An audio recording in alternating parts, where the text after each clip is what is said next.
کړو. عزتمندو مسلمانانو موږ ته په معاشرې کې هم دغه یو سبق ملویږي چې درنه تاسو خبرې پټوئ دی ستاسو بدخواوي.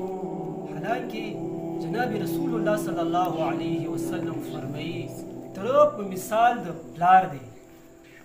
څومره پلار څه تا سره محبت کوي د غوره په مثل تره هم تا سره محبت کوي.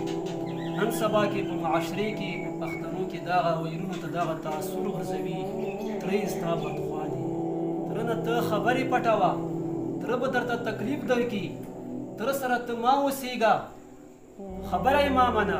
زما عزتمند مسلمانانو تره په مثال دی پلار دی.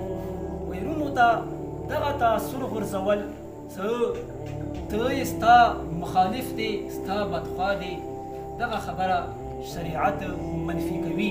تره په مثال د پلار دی. ویرونو ته دغه پکار دی چې خپل د مشرانو ترونو ښې طریقې سره محبت وکړي، عزت او احترام سره وکړي، مینه وکړي.